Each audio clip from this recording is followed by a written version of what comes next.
We think women need to talk more openly about money because money really matters.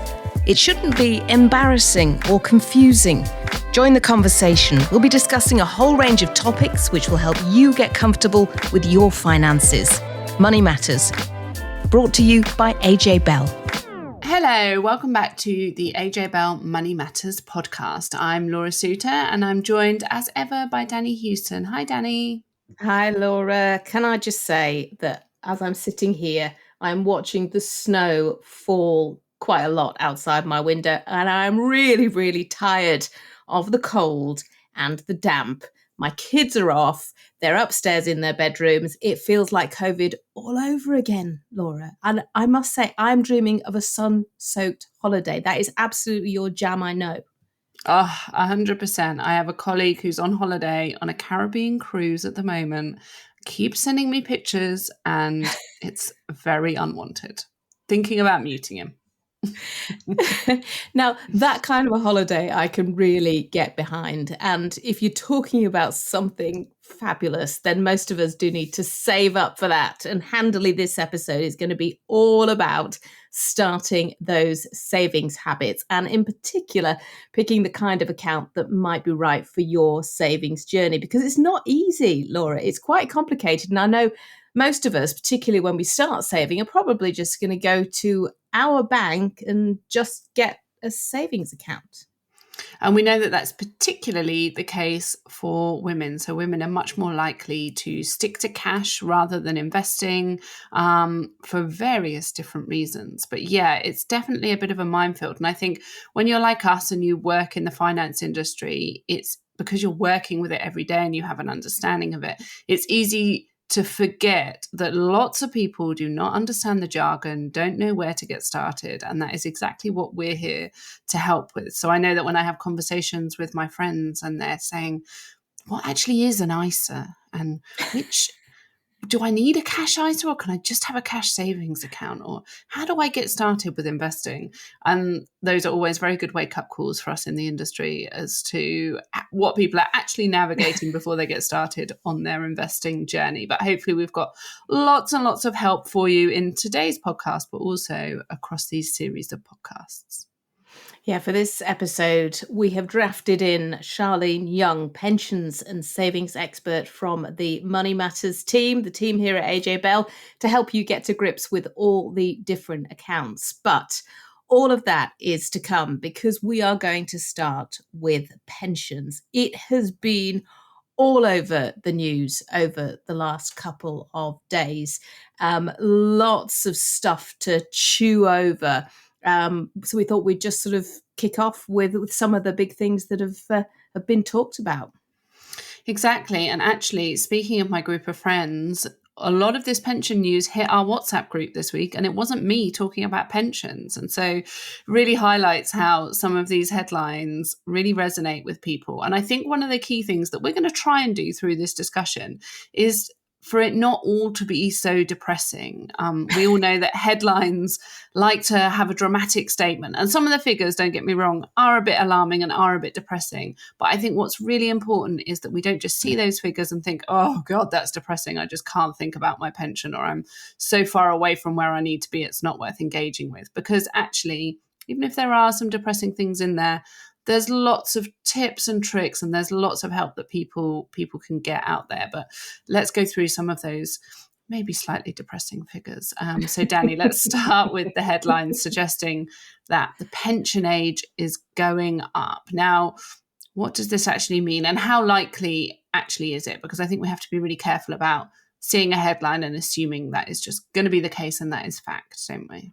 Well, absolutely, because I saw the headline and I immediately got my calculator out and worked out that if, as some of the headlines have suggested this week, if the state pension age rises to 71 and it comes into force in 2040, then I will have to work until I'm 71 in order to claim the state pension. Now, I think that this is, first of all, a really important thing to clarify. When we're talking about the state pension age, we're not talking about the age at which people can retire. Though, of course, you can't usually access your private pension until you turn 55. If you're yet to retire, remember that changes to 57 from 2028. We had this report that was put out by this very influential think tank called the International Longevity Centre. And it's been looking at changes to demographics, how the population is aging. Of course, we know lots of over 50s left the workplace during the pandemic and haven't returned. We've spoken a lot of over the past few months about issues that is having on the jobs market. And this group looked at what is called the dependency ratio. So that is how many people are working versus how many people are retired. And if you look back to 2000, they said it was about 20%, which means that there were 5 workers per retiree. Today, the think tank reckons it's more like 3 workers for every pension age person. And it's likely to rise to 1 worker to each retiree by 2050. That is unless changes are made. And that's the reason that 2040 date has been floating around, because that is when there might be too few workers to financially support pensioners. Now, will this happen? We know that the pension age is going to rise in 2028 to 67. We know there was a lot of talk last year about whether or not the pension age would rise to 68. The government has put off that until after the election. Whichever party is in power will have to wrestle with that one. But we also know that the impact of inflation, particularly because of the triple lock, which boosts pensions by either 2.5% inflation or average earnings, it shot up by 10.1% in 2023. It's due to rise by a further 8.5% in April, taking it to £11,501 a year. And the Institute for Fiscal Studies reckon that the triple lock has cost the Treasury an extra £11 billion a year. And when we are talking about finances for the Treasury, as well as many of our finances being pretty tight, then you can understand why there is a huge focus on pensions. There has to be a conversation about how the state pension is funded, but clearly for people seeing these headlines, they might have been scared, Laura, by thinking, oh my gosh, at 71, I'm just going to have to work until basically I drop. Yeah, so at the moment it's kind of looking at that problem, looking at that conundrum of the ageing population and the hit to the Treasury's finances, suggesting potential solutions, but absolutely nothing is set in stone. The government hasn't come out and said this. So it's kind of an interesting think piece and interesting to raise the issue, particularly as we're in a year where there's going to be a general election, but people do not need to worry that this is happening imminently or even going to happen at all. Yeah, I mean, I know I sort of saw that immediately and started doing my own calculations. And I can imagine quite a lot of people would be doing similar. But the government does have to give us 10 years' notice if any change is going to be made. So it's not going to catch you on the hop. But I think the important thing that we always say with this is don't just bury your head in the sand. You need to think about the kind of lifestyle that you want to live in retirement, when you might want to retire, how long you think you're going to be able to work for, and what you've got in your pot right now, you and your partner. Because there are often discrepancies, as we've spoken about many times on this podcast, between what men have in their pot and what women have in their pots. Definitely. And that was one of the other headlines that caught my eye this week in this week of bumper pension headlines. So the headline here was women will need to work 19 extra years to retire with the same pensions as men, which is a lovely, depressing headline if you're a woman. But obviously, it comes as no surprise to us at Money Matters. We've done research on this. We've done research on this gender pensions gap.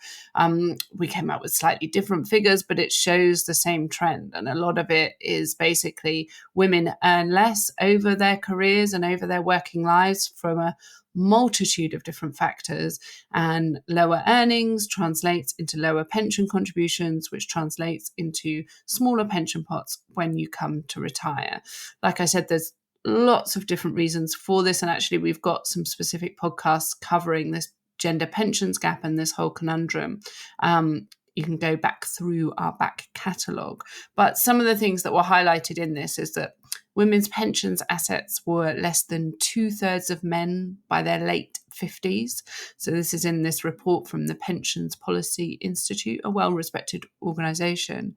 And it's effectively, women earning less, taking career breaks, working part-time, but also not prioritizing their pension savings. And so there's an element where it's societal factors and lifestyle factors in terms of working patterns.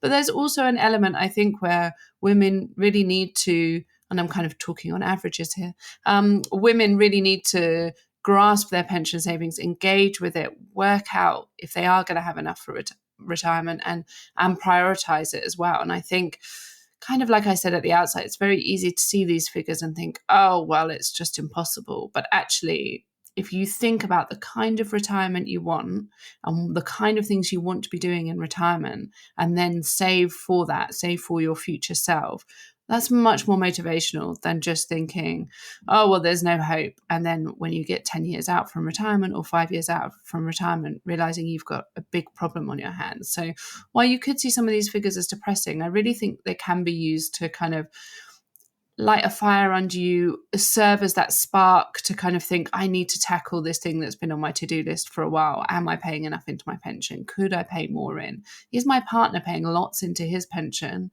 and I'm not paying that much into mine? And why has that happened? And, really ask some of these questions and have some of these conversations.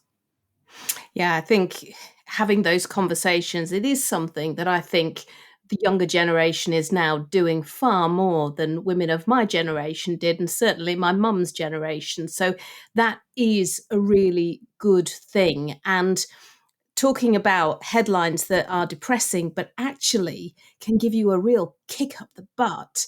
The one that came this week saying that the cost of enjoying a moderate standard of living in retirement has risen by £8,000 a year. It really made my ears prick up. And I also know that a lot of my mum friends also got in touch to say, well, it's probably no surprise because the cost of living has gone up for absolutely everybody. So this is another group, the Pensions and Lifetime Savings Association, PLSA. They were taking a look at the latest retirement living standards.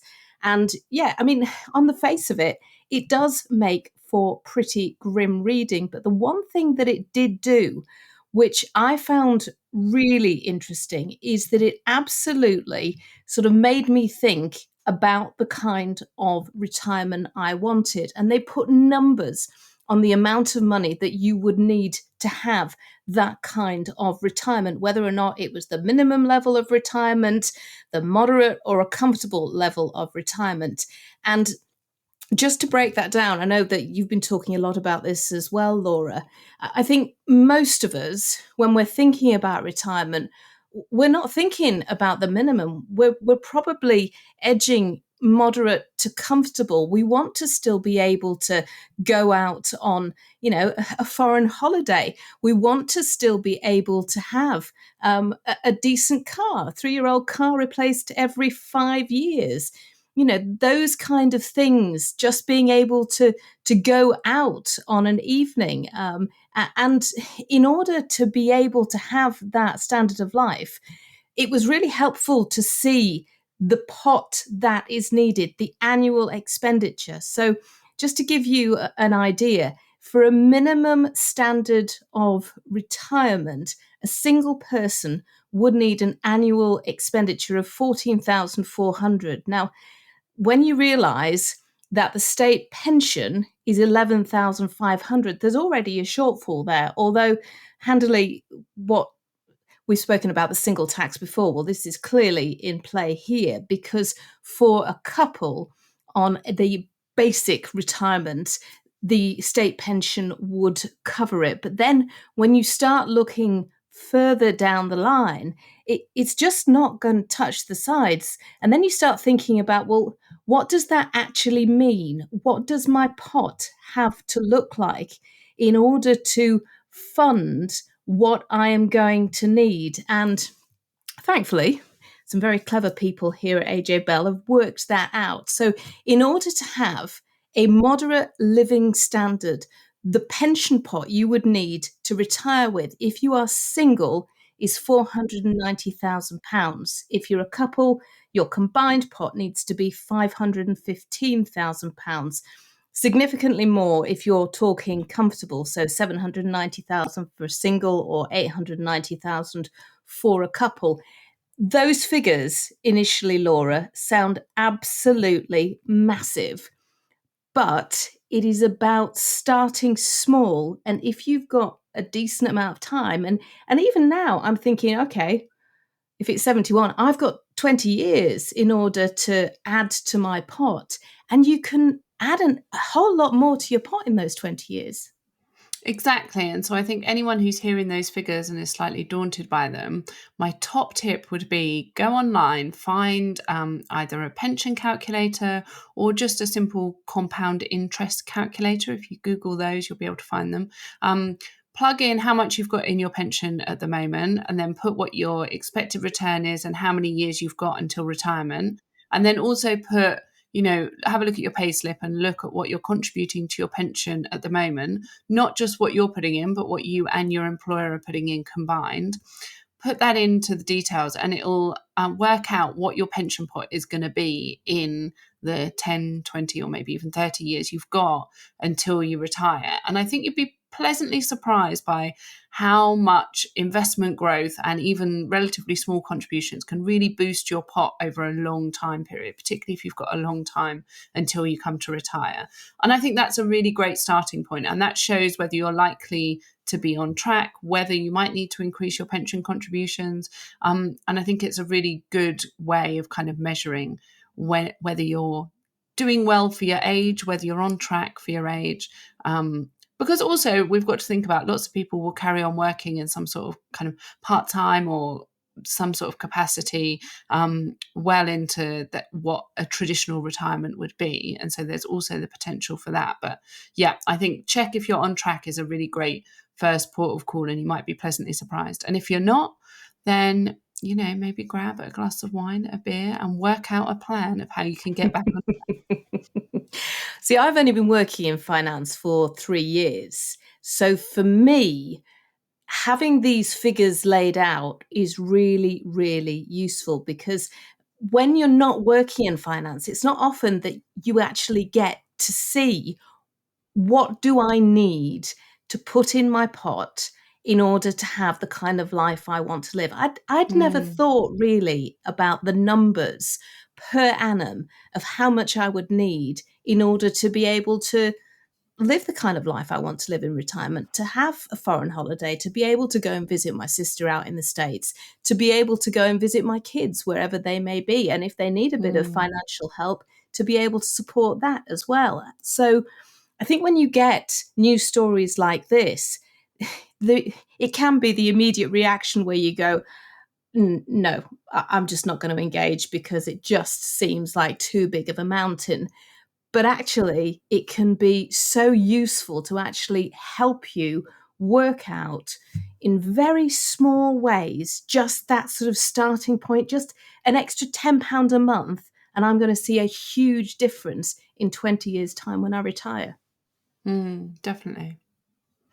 We're going to talk more about pensions in a couple of weeks' time, in particular, whether you should, and also how to consolidate your pensions, because that is another area that can get really confusing. You might not know how much you've actually got in your pension pot because you've got so many little ones all over the place.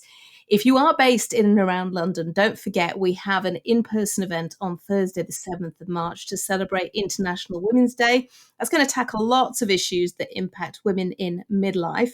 So do pop on the website and sign up. Don't forget to sign up to our newsletter as well, because we've got some great offers coming up for you. And if you're not at that point in your life, then stay tuned because the next bit might be exactly what you're looking for. We wanted to help anyone who is starting investing for the first time. So there's a wealth of information on the Money Matters website at ajbellmoneymatters.co.uk from articles and previous podcasts. And I should say it's never too late to start investing. This next bit is for women of all ages. But with today's interview, we really wanted to help out those people who are at the first stages. So they're trying to pick which account to get started with. So by this point in the investing process, you will have set out to invest. You'll have picked your platform, which is a bit like picking your bank, but for investing. And now you're faced with lots of options of which account to pick. So we spoke to Charlene Young, a pensions and savings expert here at AJBell, to help get to grips with which account might be right for you. So thanks for joining us, Charlene. Let's first list out the different types of accounts. So there's a dealing account, a stocks and shares ISA, a lifetime ISA, and then a pension, or also known as a SIP or self-invested personal pension. But we'll probably leave the pension to one side for today because that's a bit of a different beast for a different purpose. But let's tackle each of the other accounts one by one, kicking off with dealing account. So Charlene, what is that? Yeah, thanks, Laura. So a dealing account is an account in which you can buy and sell investments, so like funds, shares, and bonds. It's sometimes also called a general investment or trading account. They are just different names for the same thing. So with a dealing account, you can pay in as much as you like. You can sell your investments and withdraw cash at any time, as well as being able to transfer investments between similar accounts with other providers. So although you can buy and sell investments in the other types of accounts you mentioned there in the intro, they tend to have added features or benefits and possibly allowances or limits that come with that too. And so people might end up kind of defaulting into that dealing account. Why might that not be the best option for them if they're starting out investing? Yeah, so it's certainly the easiest to kind of understand on paper. So it's understandable why people might sort of lean that way or default into it. Like you say, there's less to say about it in a way. But the big drawback about using a dealing account as your first or your default option is tax. So income you make on dealing account cash and investments will be assessed for tax, as well as any gains or profits you make when you sell the investments. So this is becoming a big issue now for many people, with the tax allowances being frozen or even cut in some cases. So let's go on then to the next account that might be more suitable maybe for those people, which is a stocks and shares ISA, or it's sometimes called an investment ISA. Can you give us the basic details here of this type of account? Yeah, so this is our most popular type of account on AJBell. So a stocks and shares ISA also lets you buy and sell investments like a dealing account and access your money when you need to, but in a very tax efficient way. So each year you get £20,000 as an allowance that you can pay in across all the different types of ISA. And so then talk us through some of those tax benefits and why it might be a bit more attractive than that dealing account. Yeah. So you get to keep all of your investment income, so interest and dividends, as well as any investing profits or gains. You can save, invest, and access free of tax. So the ISA effectively wraps the cash and the investments in it up away from the tax man. And you can invest in exactly the same things in that investment ISA as you could do in the dealing account, can't you? There's no difference in the kind of investments you can hold. No, on the platform, it's the same types of investments. Officially, if you like, HMRC, the taxman, does give like a list of qualifying investments for the ISA, but you'll find that it's standard across both those types of account. Okay, so then let's tackle the final ISA that we talked about at the start, which is the lifetime ISA. A little bit trickier, a little bit more of that kind of small print T's and C's to it, but it has a dual purpose, doesn't it? Maybe talk us through that first. Yeah, absolutely. So although it's primarily designed to help younger people save and invest towards their first property in the UK, their first home in the UK, it can also be used to save for later in life or retirement, if you like. So although it's got some great perks, it has the most restrictions of any of these account types that we've talked about. So not only on who can have one, so you've got to be between age 18 and 39 when you first open one, but there's a really hefty penalty charge if you want to take your money out before age 60 for anything other than that first time eligible home purchase. That could actually mean that you get back less than you've put in. So it's really important to kind of understand what the account's designed for and how to use it. So for that reason, I'd always say it's best to think of a lifetime ISA as really sort of locking your money away for one of those two purposes. Yeah, and so let's go through those purposes. If you're using it to buy a first home, what's the kind of criteria around that, and what are the perks of using a lifetime ISA versus a general dealing account or a stocks and shares ISA like we've talked about? Yeah, so in terms of the kind of eligibility, if you like, the main ones are it must be your first home that you're buying in the UK, and it must be worth less than £450,000. Another quirk that sometimes catches people out, less on the investment side, but certainly with the cash versions of lifetime ISA, is that you've got to have held the lifetime ISA, and that means have paid into it for at least a year before you can use it penalty free. But in terms of the perks, the big one towards this is the bonus. So for every £4 that you pay in, the government will pay in another £1. As you can pay in up to £4,000 a year to the lifetime ISA, that means up to £1,000 in bonus money is up for grabs. That £4,000 that I've just mentioned is a special limit for the lifetime ISA, but it also does count towards your overall ISA allowance for the tax year. So that £20,000 we talked about earlier. As I mentioned, there are a few conditions covering the property itself as well as you. We've actually covered that in a separate Money Matters article. I believe you've covered that in a separate Money Matters article. That's available on our website. And you can club together with another first-time buyer, can't you? So if you're buying as part of a couple, you'd both be eligible for that bonus from the government, wouldn't you? Yeah, there's a few variations. So if you're both first-time buyers, you could potentially both use a lifetime ISA and therefore both get the benefit of a bonus. But the property itself still needs to be worth less than £450,000, or less, I should say, overall. You could also use your lifetime ISA and the bonus to buy with somebody else who isn't a first-time buyer. But again, it would only be your sort of bonus going towards that property, and the property still needs to meet that overall value condition.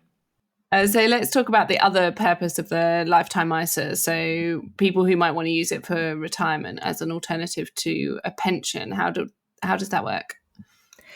Yeah, so the lifetime ISA becomes penalty free from age 60 as well, if you aren't going to use it for a first time property purchase. So that age is slightly higher than the current age you can access a pension, but the lifetime ISA money will be completely tax free.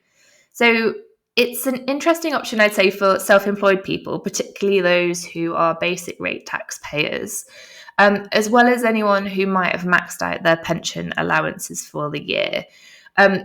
One thing to really bear in mind is that you should not opt out of any workplace pension scheme to use a lifetime ISA for retirement instead, because you'll be losing out on that kind of valuable employer contribution. So for lots of people, it's very much an add-on for retirement rather than an either or.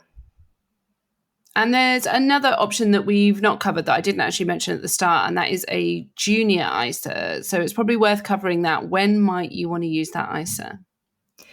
Yeah, so if you wanted to invest for your children, or you've got grandparents who are looking at investing for their grandchildren, then the junior ISA is one option. So a junior ISA has to be set up and managed by the child's parent or guardian, but once that's all sorted, anybody can pay money in. So that's why it's often a popular one with grandparents, for example.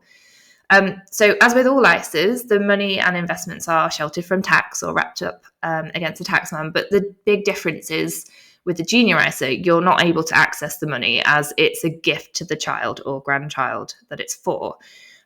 So really how this works is the account can't be accessed at all until the child turns 18, when it will convert into an adult ISA in their own name.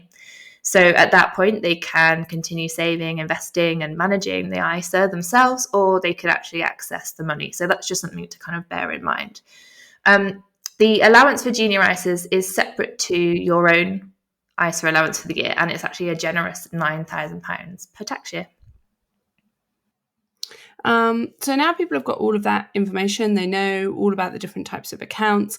Are there any other things that they need to be considering before they're picking an account and diving into investing for the first time? Yeah, so for most people, it will start with considering what you're saving or investing for and how long you've got before you might need the money if it's for something specific. So we've talked about accounts today that are all available to UK residents and all for over 18s, with the exception of that junior ISA. And again, we've been talking all about investment accounts and getting invested. So that's money you're putting away for the longer term. But anything less than 5 years should really be left in cash. So make sure you've got your kind of emergency fund and your pot sorted before you're thinking about investing. And, we've covered lots today in this chat, but if there's anything you kind of want to go back over or actually get a lot more detail on. So if you're looking for like an in-depth look at the lifetime ISA, like we mentioned, we've got loads of different articles on the Money Matters website for you to look at. Thanks so much for all of that. And like Charlene said, there's so much more information on kind of getting started on your investing journey available on the website at ajbellmoneymatters.co.uk.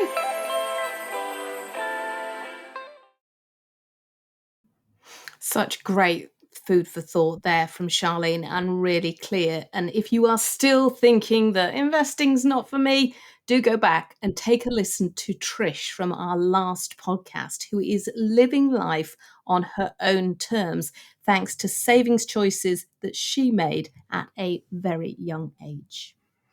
Now, this is normally part of the show where we would have a money dilemma or a money confession, but Charlene shared hers with us in our New Year episode. So go back and listen if you haven't. But I didn't really feel like it was fair to put her under the microscope again. So instead, Danni, I'm just going to throw it to you. Have you had any dilemmas since the start of the year? Any money issues you've had to tackle with? I do have a big dilemma at the moment, and we've spoken. Let's delve into it. About streaming services quite often, haven't we? And I do use Netflix and the kids like Amazon Prime as well, not least because you can use their Prime services for free delivery.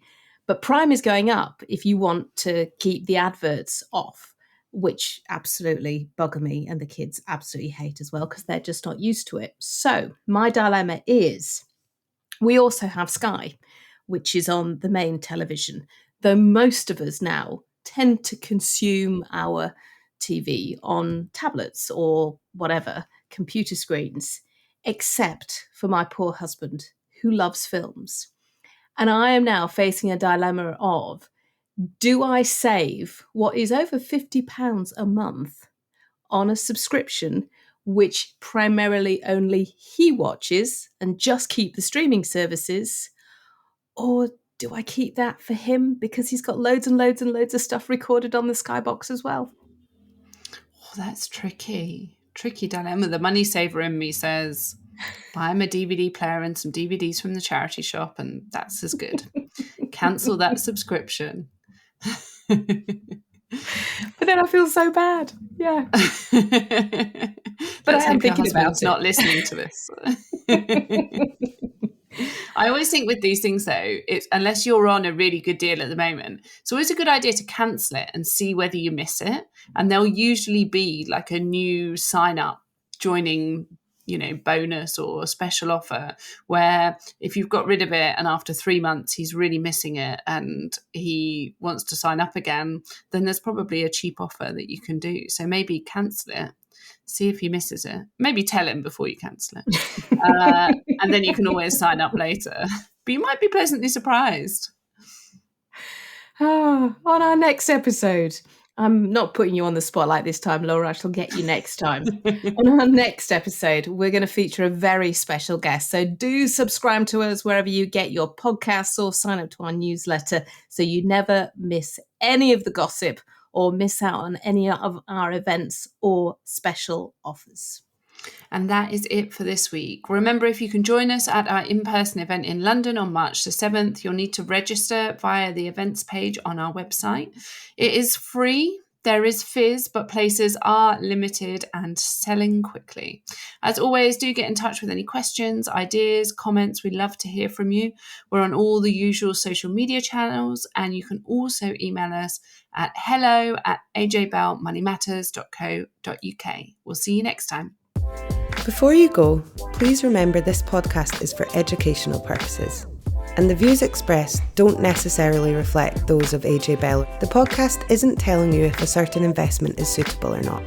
Don't forget that the value of investments can change, and you can lose money as well as make it. It's also important to remember that how you're taxed will depend on your individual circumstances, and rules can change. The way an investment performed in the past may not be the same as how it behaves in the future. If you want help, go see a qualified financial advisor.